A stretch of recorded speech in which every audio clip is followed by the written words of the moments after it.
Media Islamnet. Dan radio kesayangan Anda menghadirkan.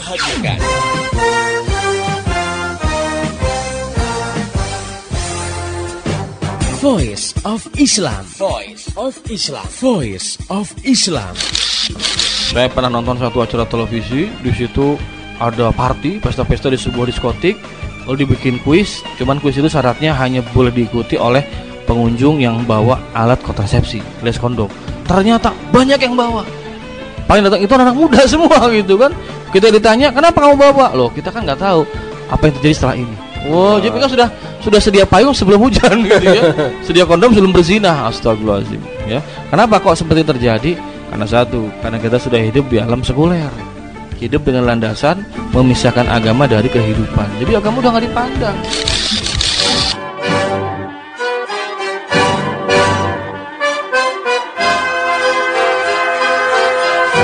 Voice of Islam.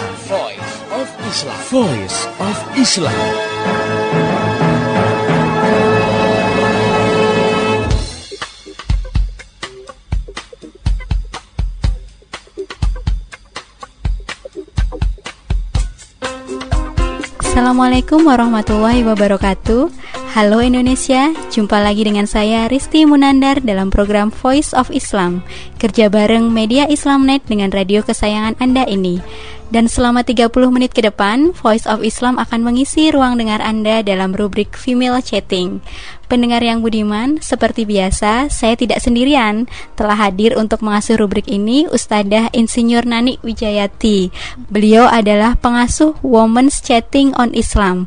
Baik, mari kita sapa dulu beliau. Assalamualaikum Ustadzah Nani. Waalaikumsalam warahmatullahi wabarakatuh. Bagaimana kabarnya hari ini? Alhamdulillah baik Mbak Risti. Pendengar yang budiman, kali ini tema yang akan kita angkat adalah tentang fenomena ngaji virtual. Oh iya, asik nih. Ustadzah, ini fenomena yang ini ya sekarang sangat menarik. Bahwasanya sekarang ternyata di internet itu banyak sekali beredar situs-situs Islam yang gencar gitu ya Ustadzah. Menurut Ustadzah, gimana nih Ustadzah pendapatnya yang fenomena situs-situs Islam yang saat ini berkembang pesat nih Ustadzah? Baik Mbak Risti dan pendengar yang budiman di seluruh tanah air, saya kira ini satu cerita modern yang menarik ya. Jadi kalau 10 tahun yang lalu sajalah orang tidak membayangkan bahwa orang itu bisa belajar tanpa harus mendatangi seorang guru. Betul. Ya, tanpa harus melakukan perjalanan bermil-mil atau beratus-ratus kilometer. Betul. Gitu ya. Dan teknologi sesungguhnya kemudian memudahkan manusia untuk dia bisa belajar memperdalam apa saja. Betul. Gitu, karena saking luar biasanya ini ya, otak manusia ini mampu menciptakan atau mampu membuat teknologi itu menjadi alat yang lebih memudahkan memecahkan persoalan kehidupan mereka. Iya. Saya kira kalau melihat fenomena ini, kemudian teknologi itu kan dia tidak punya nilai ya. Teknologi itu hanya alat sebenarnya. Tetapi kemudian siapa yang memanfaatkan teknologi, itulah yang akan mengisi pemikiran-pemikiran yang benar atau salah. Nah, kalau kemudian internet ini menjadi sarana untuk syiar agama atau mendakwahkan nilai-nilai keislaman, saya kira itu satu hal yang positif gitu. Karena ini akan mendorong juga percepatan umat itu untuk segera bisa memahami agamanya gitu ya.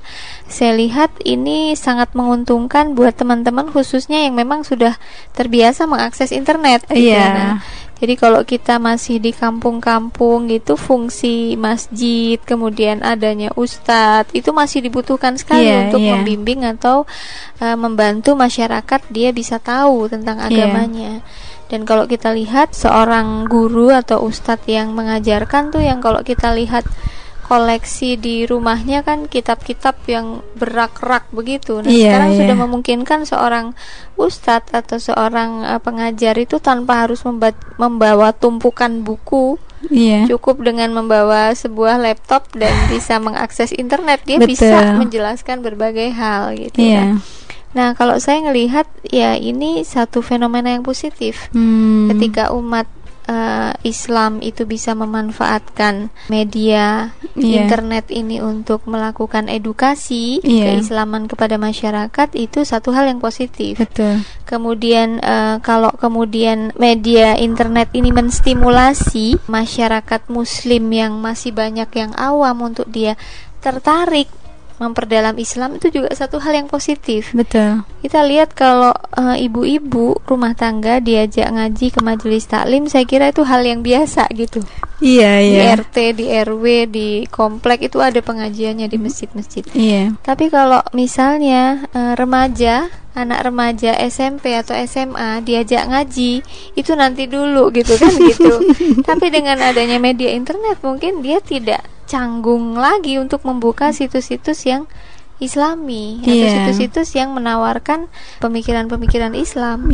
Jadi kalau ngaji sama ustadz dia takut ditunjuk untuk ditanya macam-macam gitu ya, dijelaskan macam-macam. Dengan buka situs ya gak ada beban, dia bisa ngajinya itu di mana saja gitu ya, di mana saja. Nah ini juga hal yang positif. Jadi nanti siapapun, sekalipun dia orang yang sangat awam sekalipun, dia tidak akan canggung untuk dia mencari informasi keislaman melalui media ini. Saya kira itu, Mbak. Tapi yang saya cermati Ustadzah, bahwasanya ternyata di sisi lain dengan banyaknya situs internet, situs-situs Islam maksud saya yang marak di dunia internet ini, ternyata kadangkala itu membuat kita bingung karena satu situs Islam dengan situs Islam yang lain kadang-kadang itu memberikan istilahnya pembahasan yang berbeda dalam satu masalah yang sama gitu. Nah, akhirnya itu membuat teman-teman atau masyarakat itu menjadi bingung. Wah, situs Islam yang mana nih yang harus saya rujuk gitu kan? Iya, betul. Itu bagaimana itu Ustadzah? Iya. Baik, Mbak Risti Munandar, kalau boleh saya menganalogkan, teman-teman yang mungkin sudah bergelut di dunia kerja dengan latar belakang pendidikan yang umum bukan dari keluarga yang agama, kemudian tiba-tiba mencoba untuk mencari informasi di internet gitu. Itu analoginya seperti anak TK yang kemudian dia belajar di sebuah universitas gitu sederhananya gitu. Pada saat anak yang belum mengerti apa-apa, maka logis bisa kita katakan jangan terlalu banyak guru, karena dia akan bingung. Betul. Ya kan, ketika kemudian misalnya ibunya mengatakan, "Nak, bohong itu dosa, jangan suka berbohong." Gitu ya. Kemudian mungkin misalnya di rumah itu ada orang lain, apakah itu misalnya pembantu atau siapapun yang hidup di rumah itu, lalu dia bilang, "Dek, jangan bilang-bilang ya sama mama, gak usah kamu katakan." Nah, ini anak kan bingung mencarinya. Nah, dalam konteks kita belajar mencari ilmu itu pun sebenarnya begitu. Jadi makanya kalau dalam Islam itu ada kategori muqallid ya. Muqallid itu artinya orang yang hanya bisa ngikut. Gitu, hanya bisa ngikut terhadap satu hukum atau terhadap satu pendapat. Nah, seperti kita kalau ngaji virtual, otomatis kan kita hanya pada posisi orang yang katanya begitu, katanya begitu. Kita cuma mau ngikut salah satu yang gitu kan. Nah, itu dikatakan muqallid, orang yang hanya bisa taklid, orang yang hanya bisa ngikut saja. Nah, orang yang muqallid ini juga berbeda-beda. Ada yang muqallid atau taklidnya itu gitu ya. Jadi taklidnya itu taklid yang pokoknya ngikut aja deh gitu. Nah, ada juga istilahnya muqallid mutabi gitu. Muqallid mutabi itu orang yang memang bisa ngikut. Dia belum bisa menetapkan bahwa hukumnya begini gitu. Dasarnya ini enggak. Tetapi dia bisa membandingkan. Nah, jadi dia tidak hanya nurut-nurut saja, kata si ini, kata ustadz itu begini, kemudian dia ambil itu dan dia enggak mau tahu pendapat yang lainnya, pokoknya yang berbeda masalah, yang betul saya, misalnya gitu. Dia nggak begitu. Dia sudah bisa mulai membandingkan, memahami akar permasalahan, bahkan kemudian dia mencoba menelusuri argumentasi yang dibangun terhadap satu hukum itu namanya mukallid mutabi. Lebih punya ilmu untuk ini gitu ya. Iya betul. Nah, yang diceritakan Mbak Risti tadi bahwa kemudian orang jadi bingung gitu ya, itu karena memang kebanyakan kita adalah mukallid am.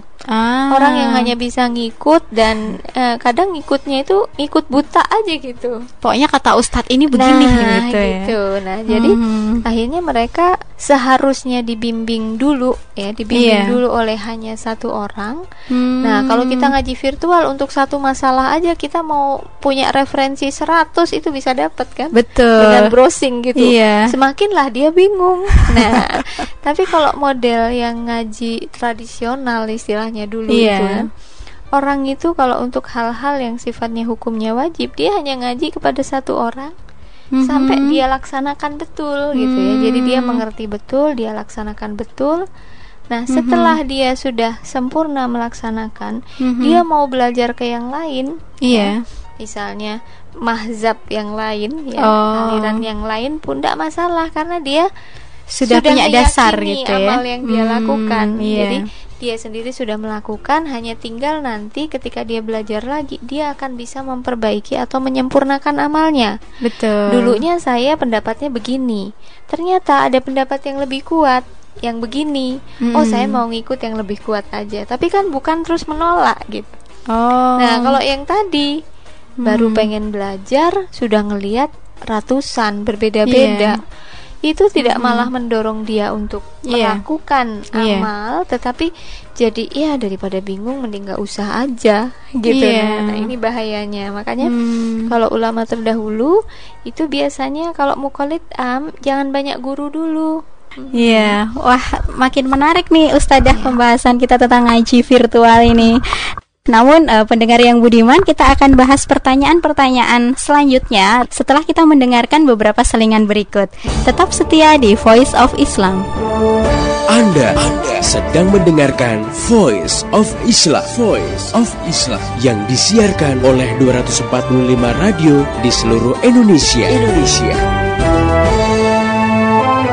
Untuk wilayah Kalimantan Timur, Voice of Islam bisa Anda dengarkan melalui Dino FM Samarinda, Metro FM Samarinda, Mutiara 83 FM Muara Badak, SB FM Balikpapan, Suara Katulistiwa FM Bontang, Gema Alfala FM Tanah Grojot Pasir, Al Hikmah FM Tanjung Redep, Grace FM Tarakan, Pas FM Tarakan, Devia FM Nunukan, dan RPK FM Tenggarong. Voice of Islam. Voice of Islam.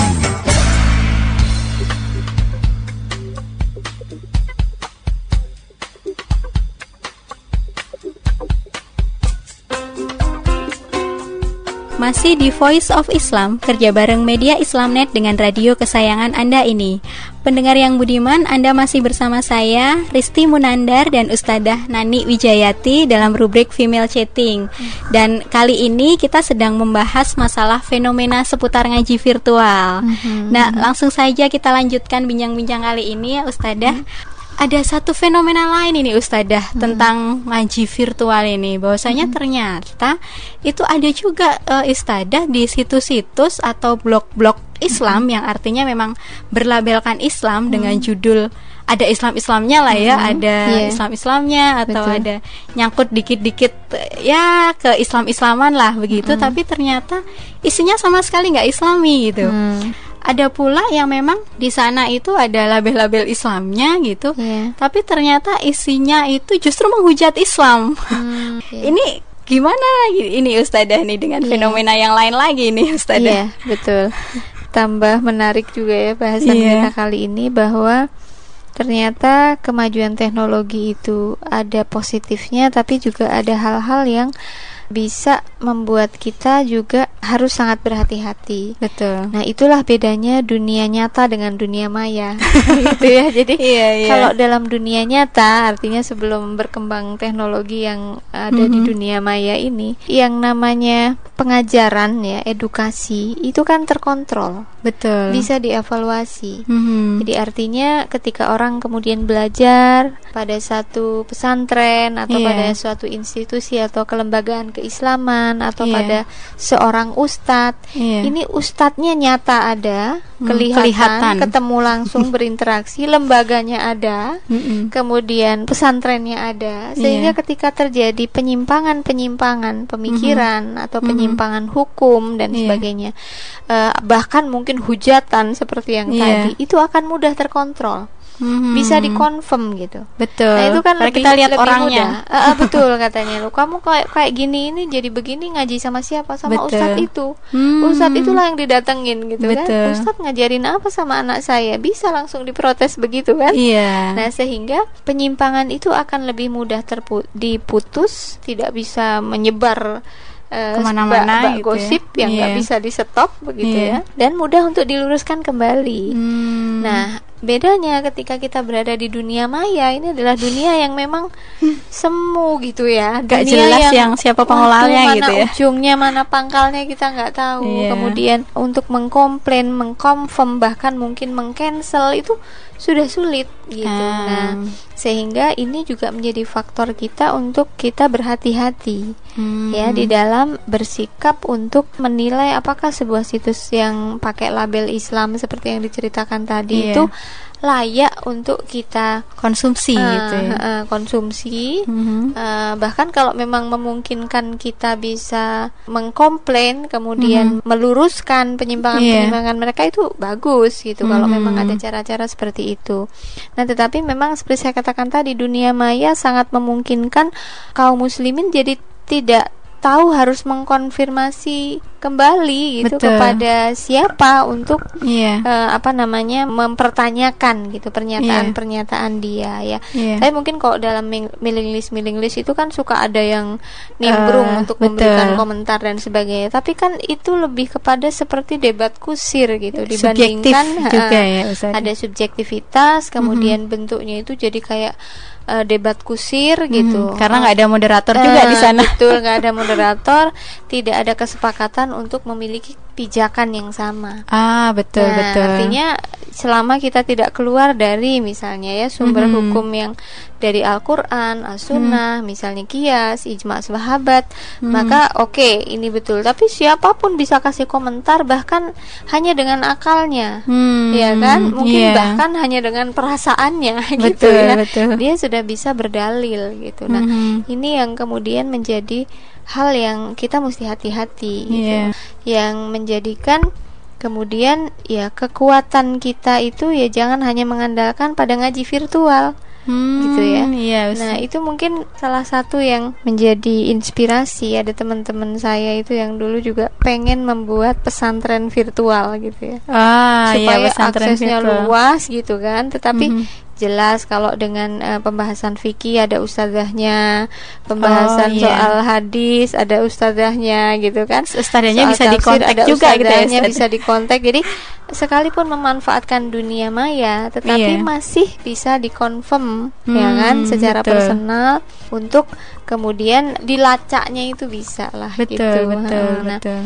Nah, kalau begitu sebenarnya apa kiat-kiat atau tips-tips apa yang bisa membuat kita itu tetap aman walaupun kita mengklik salah satu ini misalnya situs yang kita ingin mencari salah satu hukum Islam itu, tapi kita tetap aman dalam koridor bahwasanya ini tidak menyimpang dari keislaman gitu. Ini bukan situs yang menjelek-jelekkan Islam atau menjauhkan kita dari Islam yang sesungguhnya. Nah, ini kita harus bagaimana nih Ustadzah sebenarnya nih Ustadzah? Iya. Kalau metode orang mencari ilmu yang diwariskan kepada kita ya dari generasi Rasulullah SAW, kemudian para sahabat, kemudian generasi berikutnya namanya generasi tabi'in ya, kemudian setelah itu ada generasi tabi'in terus gitu sampai ke generasi kita saat ini. Sesungguhnya dahulu para sahabat, kemudian para tabi'in, para ulama salaf ya, itu selalu memulai mengajarkan ilmu agama ya. Ilmu agama itu adalah dengan melalui sumber-sumber yang sudah pasti. Ya, sudah pasti itu sudah pasti itu adalah sumber hukum dasar gitu. Dari mana kita mulai belajar Islam? Sesungguhnya adalah mulai dari Al-Quran. Iya betul. Gitu. Jadi karena Al-Quran itu sudah terpelihara kemurniannya, tidak terkotori oleh tangan-tangan manusia yang ingin merusak untuk menyimpangkan hukumnya atau mengurangi hukum yang ada atau menambah-nambahi hukum yang ada. Itu sudah jaminan Allah. Inna nazzalna dzikra wa inna lahu lahafizun, kata Allah.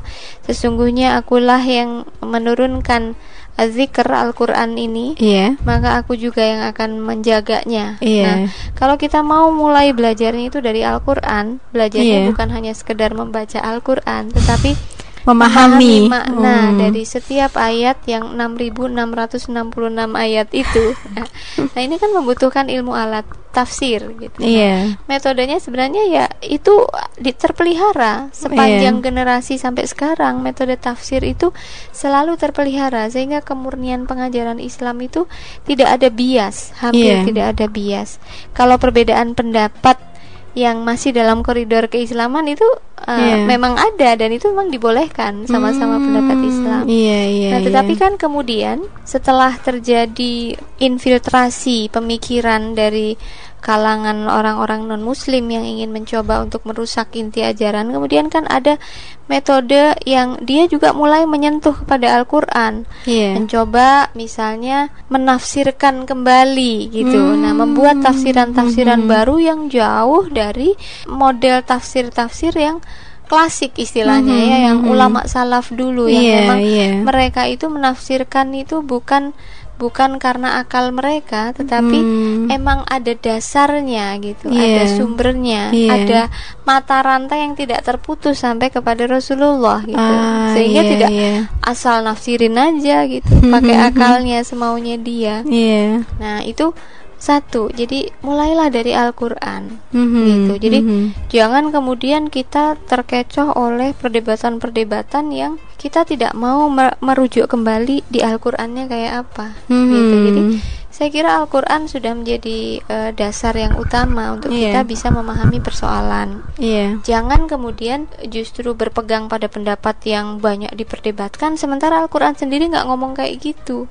Jadi Al-Qurannya ditinggalkan sebagai sumber hukum, ya, kemudian cari malah hukum lain, lebih percaya pada perdebatan-perdebatan yang seolah-olah Islami gitu. Nah, satu itu. Kemudian yang kedua, sunnah Rasulullah. Jadi hadis-hadis Rasulullah itu adalah sumber hukum yang kedua, yang itu juga sudah terpelihara gitu. Alhamdulillah ulama-ulama kita dahulu sudah mencoba untuk membuat pagar ya, supaya hadis ini jangan sampai nanti di kemudian hari itu banyak dibuang, banyak disimpangkan, banyak dipalsukan, sehingga penyaringan hadis itu sudah dilakukan oleh generasi tabi'id ya, tabi'in. Nah, itu untuk menjaga supaya ketika hadis ini sudah terseleksi, maka nanti dari generasi ke generasi sudah dibukukan, dia bisa ngecek gitu. Kalau tiba-tiba ada hadis baru, itu bisa merujuk lagi, itu dulu nggak ada, kok tiba-tiba muncul di zaman sekian, itu bisa di-delete gitu. Nah, makanya apa yang mesti hati-hati adalah jangan hanya mengandalkan pada logika. Ketika kita ngaji virtual, kayaknya nih yang lebih tepat begini. Tapi nggak jelas rujukannya. Rujukannya dalam Al-Quran bagaimana? Rujukan dalam hadis bagaimana? Nah, jadi mau nggak mau memang kalau kita mau selamat, jangan mencukupkan hanya pada ngaji virtual. Saya kira sekarang udah banyak software yang mencoba untuk memudahkan kita ya. Kalau dulu kan orang tuh mau merujuk ke kitab apa gitu kan dia harus punya koleksi kitabnya. Bahkan sudah dimudahkan kalau di Indonesia beberapa kitab-kitab tafsir, kitab-kitab hadis, kemudian kitab-kitab fikih itu yang dulunya ditulis pakai bahasa Arab gundul, sekarang sudah banyak diterjemahkan gitu kan oleh para ulama. Nah, itu sudah memudahkan kita sebenarnya. Tinggal kita mau beli atau enggak, mau belajar apa enggak di rumah kita misalnya. Itu udah bisa menjadi rujukan. Nah, sekarang dengan software-software itu, kitab-kitab itu pun sudah ada gitu. Dengan e-book gitu ya, Ustazah. Dengan e-book itu kita sudah bisa mengakses itu, hanya tinggal kita mau apa enggak untuk belajar gitu ya. Biasanya orang kalau masih awam lebih suka belajar itu yang ringan-ringan. Makanya yang sifatnya topik atau tema atau opini yang sedang berkembang. Tidak mencoba mendalami.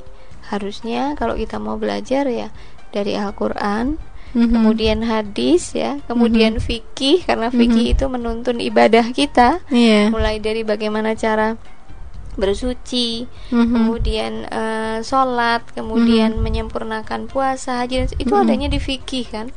Mau nikah gitu kan, mau cerai, mau berhubungan dengan tetangga, membangun sebuah masyarakat, semua ada di fikih gitu. Nah, itu saya kira sekarang sudah sangat dimudahkan, tinggal kita mau agak serius dikit apa enggak gitu. Betul.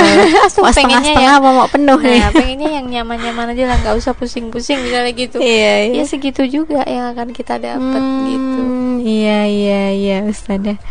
Satu lagi Mbak Risti, yang penting itu jangan kita kemudian belajar itu sendiri. Karena kita nggak tahu apakah yang kita pahami itu sesat atau tidak gitu makanya tidak boleh kita belajar itu sendiri. Artinya kalau ngaji virtual itu kan bisa kita lakukan sendiri, bisa kita simpulkan sendiri, sesuai dengan ini aja akal kita aja sampai mana gitu ya. Kita aja. Nah itu sekalipun di situ sebenarnya banyak guru, tapi guru tidak punya peran untuk meyakinkan kita.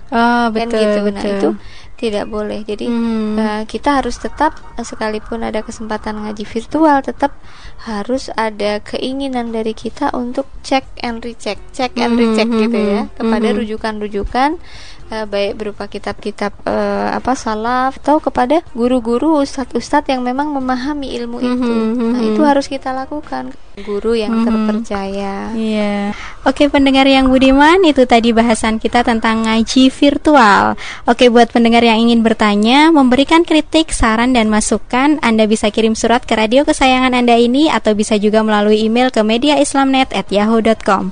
Saya Risti Munandar dan seluruh kerabat kerja yang bertugas mengucapkan terima kasih kepada Ustadzah Insinyur Nani Wijayati atas penjelasannya. Sama-sama Mbak Risti. Terima kasih juga buat pendengar yang telah setia mengikuti acara ini. Pesan saya, sampaikan apa yang Anda peroleh dari acara ini kepada yang lain agar rahmat Islam bisa tersebar luas termasuk di kota Anda yang tercinta ini. Mari menimbang masalah dengan syariah. Wassalamualaikum warahmatullahi wabarakatuh. Setiap manusia pasti punya masalah. Ada yang rumit, ada pula yang klasik. Masalah kita, masyarakat dan dunia, semua pasti terusi. Allah menguji kita dengan masalah. Allah pun telah siapkan solusinya untuk menguji setiap dari kita, siapa hamba terbaik. Mari menimbang masalah. Mari menimbang masalah. Mari menimbang masalah dengan syariah. Mari menimbang masalah. Mari menimbang masalah.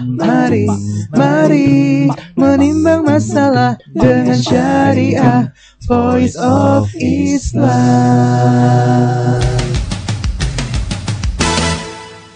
Demikian tadi Voice of Islam.